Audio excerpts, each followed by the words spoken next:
everyone. I hope you're having an amazing day. Welcome to another episode of Platform App Builder Certification Series. So today I'm going to talk about flows. So I talked about the flows in one of the episode when I was not talking about Platform App Builder Certification Series. I'll put the link below. So it's pretty much similar what they asked for Platform App Builder series. So I've covered pretty much everything about that as well. But still, either way, I'm going to talk about it today. So why do we need a flow, right? So in Process Builder, we talked about how to create a process behind the scene where you don't need to have any kind of user intervention to do a certain operation. It's an automated process, right? In the same way, when you talk about the flow builders are handy when, let's say, when you wanted to have a guided visual interface, right? For instance, let's say you wanted to an account creation process in a very simple way where you want only user to enter a few fields. You can do that using flows, right? And you can put that flow to your dashboard. And if you wanted to let's say get information from a user in terms of a credit card, you can do that using flows as well, or you can wanted to get other information like a support feedback or whatever, right? You can use the flow in that. Flows are very handy. You can use flows for a complex operation. That being said, pay attention to one thing. That being said, you need to watch out the circle limits. At times, you get carried away, use flows to a full extent, and then you realize it's not working because of circle limit. So you have to design your flow in such a way so that you don't hit circle limit, right? So keep those into consideration. So what we're going to do, I've created an existing flow, so I'm going to walk you through what we are doing with that flow, a very simple and basic stuff. That's what we're going to do.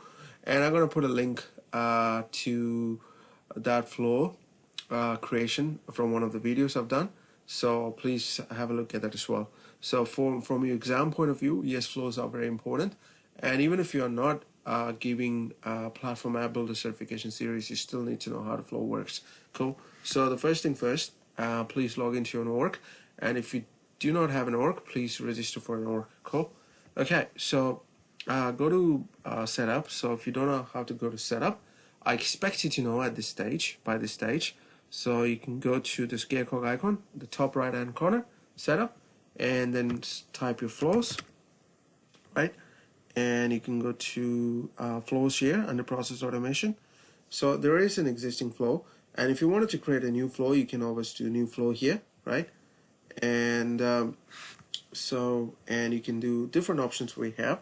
So you have screen flow, we have schedule trigger flow, auto launch, right? And then record trigger flow, platform event, right? So obviously I'm gonna use the new one, right? So you can do that, click here, and you can gonna click create, right?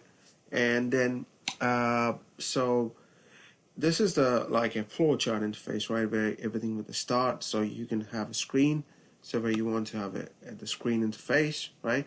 And so you can actually drag and drop the component here.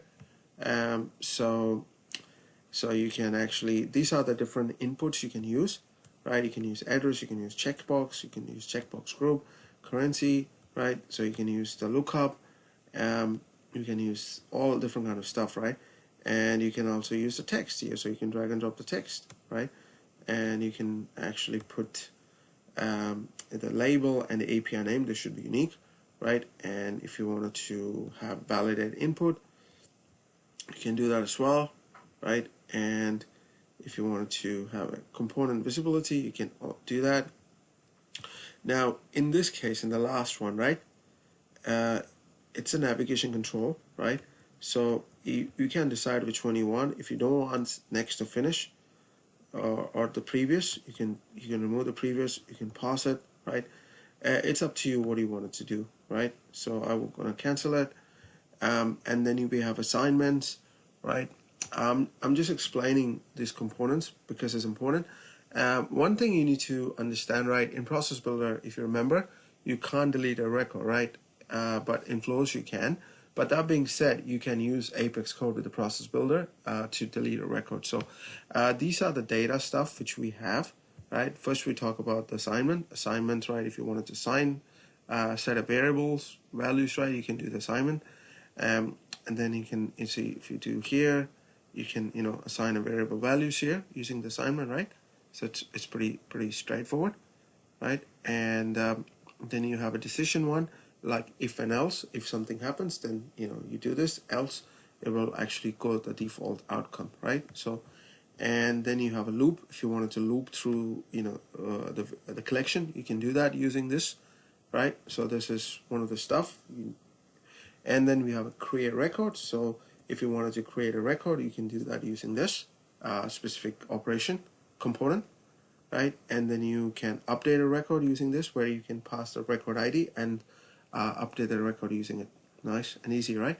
And then if you wanted to get a record, you can do that using this component, right? So, and then if you wanted to delete a record, you can use that as well. If you wanted to use a subflow, you can use this, right? If you wanted to use an action, you can use that as well. Cool. Okay, so I'm going to talk about an existing flow which is there in the system, which I've created a long time ago. So this is the existing flow, account flow creation. So this is a very basic flow. So as you can see, that I have a start. That's one of the reasons why I wanted to explain you the basic components what we have here. So start, right, and then I've created a screen, and then I'll link the screen using this connector. And then if you click on the screen, right, see I've added an account name. So where I'm asking user to please enter the account name, so that account names get created, right? And then once the account name created, I'm actually linking to create record.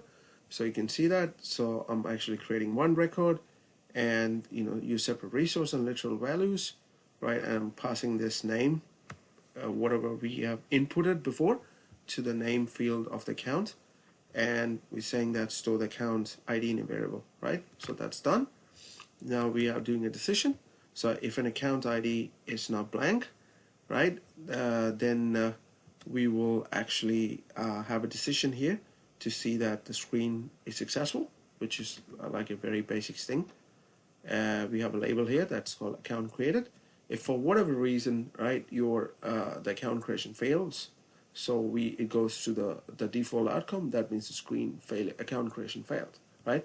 So that's once you do that, you can save it and activate it, right? And you can even test this, right? This is a very great and handy option. You can do that to test it. So you can go to debug here, right? And then you can actually click on run, and let's say you can say marvels, for instance, right? It's a test, and you can see account is created. So that's a pretty so the flow interview finished. So that's how it shows on the screen, and you can actually see the debug details, right? This is very handy. Even if there is an exception, it shows the details here. So right. So that's pretty much about the flows. You can do a lot of complex stuff with the flows. You can add multiple decision. It depends upon what you wanted to achieve from a business perspective. So my main aim is to show you the very basic flow so I understand it. So if you wanted to learn more about it, so this is a Trailhead article where I'm doing it. So you can go through it. So you see, it talks about how the flow works and different component works, and it talks about the complex way you can do the flow. Please go and create one of these. It's good for you to learn how to do that. So I've demonstrated very basic stuff how to do that. So please try to understand from a business point of view where you fit in the flow, and then once that's done, right? So, and actually, what I'm gonna do, I'm gonna go to, let's say, a sales app. Okay, and then so we are in a dashboard here, right? So as you can see, so what we're gonna do, so you can see this account flow is here, right? We've created in the screen. So we can actually add it using a app builder. So you can go to this gecko icon, and you can go to edit page, right? Excuse me. And then if you look at the left hand side, there's a flow component here, and you can actually drag and drop the flow component here. So like we have it here, right? And so it actually shows you the name of a flow. If you have different flows, you can choose the different flows. So you can drag and drop to wherever you want it to do. So if I'll just demonstrate it here, right? So you drag and drop the flow here. So you have one flow. So you can look for what flow you want it to do. So this is how you can do that, right? Very easy process. It's very handy. Play around with it, and you will get to know more about the flows So I hope you enjoyed this lecture. So this is very important from the exam point of view. Even if you're not doing App Builder certification, please try to understand how this works, right? Cool. Okay, that's all I wanted to talk about today. Greetings and adios from New Zealand. Take care.